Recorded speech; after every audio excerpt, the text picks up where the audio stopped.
Coba fitur dengarkan berita di News Plus aplikasi RCTI Plus.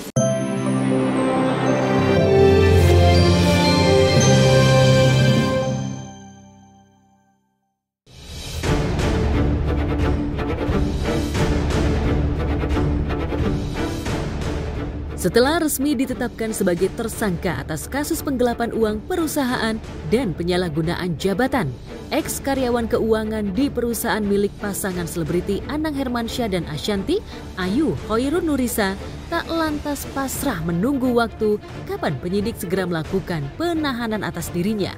Alih-alih gentar dengan status tersangka berkat laporan mantan bosnya, ditemani pasukan juru belanya, kemarin Ayu yang mengenakan pakaian serba putih dengan motif bunga warna biru datang menyambangi SPKT Polda Metro Jaya untuk kembali melaporkan mantan bosnya dengan seabrek pasal yang sudah disiapkan. Mulai dari pasal perampasan aset, pencemaran nama baik, perbuatan melawan hukum, hingga dugaan tindak pidana pencucian uang yang diduga dilakukan perusahaan milik pasangan berjuluk Keluarga Hijau ini. Kedatangan kita hari ini membuat laporan atas dugaan TPPU, dugaan pemerasan, tindakan pemerasan, dugaan pencemaran nama baik, dan lain-lainnya. Dugaan TPPU ya pasti kita akan laporkan nanti bagaimana pengembangannya biar proses hukum yang berjalan aja. Kondisinya alhamdulillah masih baik, cukup persiapan aja buat panggilan kepolisian besok. Persiapannya lebih ke mental ya, dan yang pasti aku masih mengikuti prosedur yang udah ada. Kalau siapapun mau melaporkan, Mas aja mau melaporin aku juga boleh, ya kan, cuma kan lapor nggak bisa sekedar lapor ya. Kan udah mengakui dan udah, maksudnya tadi kamu bilang udah jadi tersangka ya, berarti kan aku laporin ini bukan 1 hari 2 hari loh, udah 6 bulan dari bulan Mei. Jadi kalau memang sudah tersangka ya memang mungkin udah waktunya gitu, karena bukti kita sebenarnya dari 2 bulan pertama juga udah lengkap kan.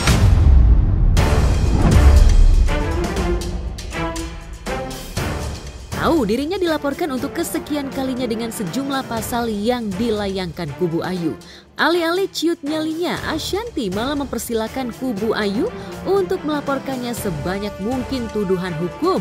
Toh, setiap laporan hukum yang dilayangkan ex-karyawannya itu harus diperkuat bukti yang akan jadi pertimbangan bagi penegak hukum. Silahkan. Mau 10-20 laporan gak masalah. Kan nanti ada pembuktian, ada saksi, ada proses. Bukti-bukti transaksi semua ada di sini. Bukti-bukti transaksi, terus nanti keterangan-keterangan lainnya juga disampaikan di dalam. Ya, laporan hukum Ayu ke Polda Metro Jaya kemarin tercatat menjadi laporan ketiga ke lembaga penegak hukum. Sebab sebelumnya kubu Ayu juga telah melayangkan 2 laporan sekaligus untuk Ashanty, yakni ke Polres Tangerang Selatan dan Polres Metro Jakarta Selatan dengan tuduhan perampasan aset dan ilegal akses.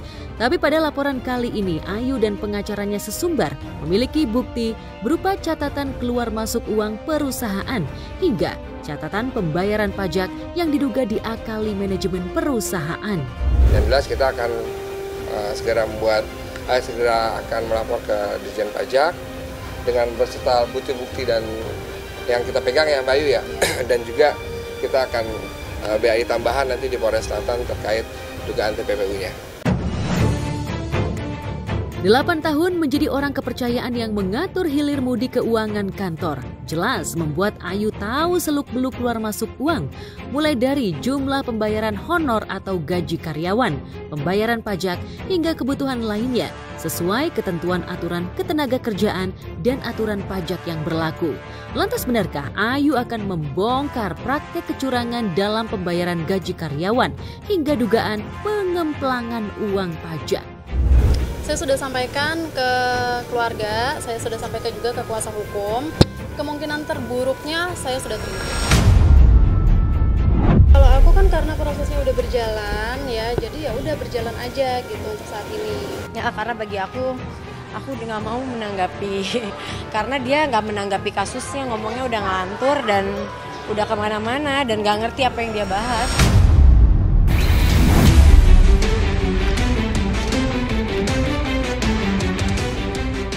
Meski akan dikulik dapur perusahaannya, kubu Ashanty sendiri tak gentar. Apalagi mereka merasa tak punya cacat hukum, baik urusan penggajian karyawan maupun pajak. Namun Ayu justru membantah keterangan tersebut. Pasalnya sejak mengalami pemecatan, masih ada jatah gaji yang belum diberikan hingga pesangon dan paklaring yang belum didapatkannya. Gaji bulan Mei terus paklaring belum, karena kan aku harus mengeluarkan yang BPJS Ketenagakerjaan itu ya. Nah itu aku paklaringnya belum dapat. Jadi pesangon itu diatur dalam Undang-Undang Cipta Kerja. Kalau dia bekerja 8 tahun, maka dia mendapatkan upah 8 bulan. Penghargaan masa kerja 8 tahun dia mendapatkan 3 bulan. Kemudian ada hak cutinya yang belum dibayarkan.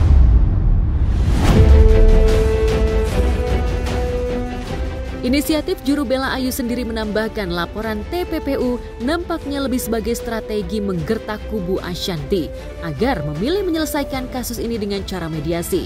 Namun nampaknya dari 2 laporan hukum sebelumnya tak pernah digubris kubu Ashanty. Lantas benarkah? Meski tak pernah ada niat membongkar dapur perusahaan, tapi setelah statusnya dinaikkan jadi tersangka, Ayu tetap ngotot melanjutkan laporan TPPU meski dengan resiko akan ditahan karena kasusnya dilanjutkan. Benarkah Ayu siap menelanjangi dugaan aset-aset tak wajar yang dimiliki pasangan Anang dan Ashanty? Dibuktikan aja deh siapa yang ngomong ya, karena ini kan masalah keluarga ya kan, masalah keluarga. Dan ini sebelumnya itu udah dibahas di rumah ataupun di penyidik juga aku ditanya dan nggak ada buktinya. Tadinya kan kita memang TPPU ini memang nggak mau kita laporkan gitu kan, karena kita menunggu reaksi dari pihak tetangga sebelah gitu kan untuk komunikasi seperti itu sih. Harusnya tetangga sebelah itu paham tujuan kami ini apa gitu kan.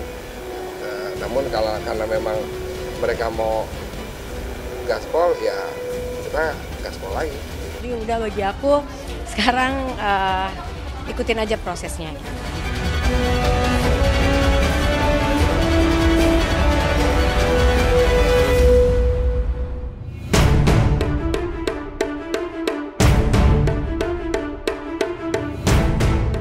Ketika hidup Ashanty terus diusik mantan karyawannya, di jagat maya tiba-tiba heboh soal kabar yang menerpa aktris cantik Raline Shah.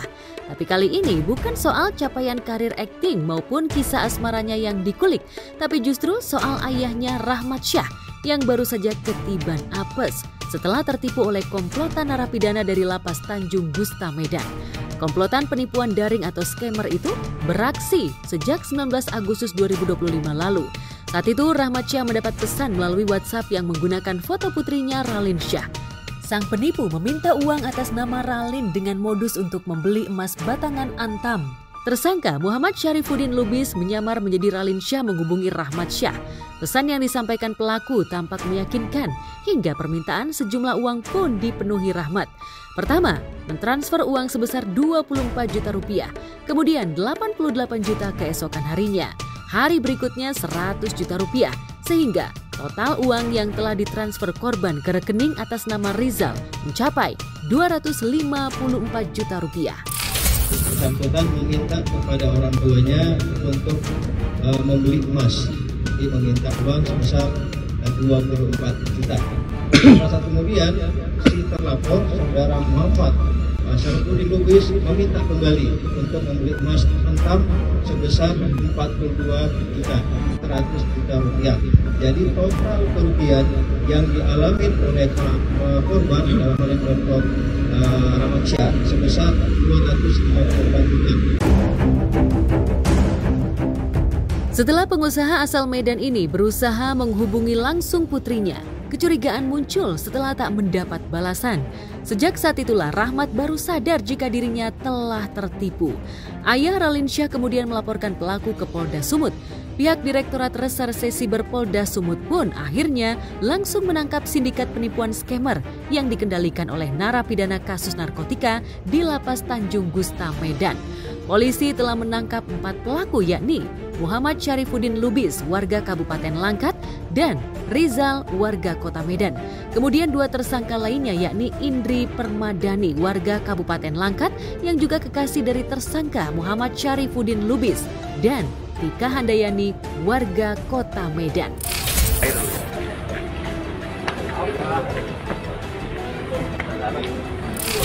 Untuk saudara Rijal dalam hal ini perannya adalah dia yang memberikan handphone kepada saudara Muhammad Syamsuddin Lubis.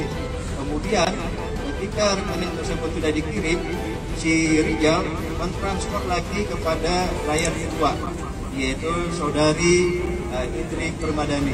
Itu ditransfer, kemudian dilanjut lagi transfer lagi kepada saudara Wulandari, Tika Wulandari. Dalam hal ini kita melakukan pengembangan, pelaku ditangkap yaitu di tanggal 10 September 2025. Kemudian nanti kita tangkap lagi pelaku-pelaku yang lain.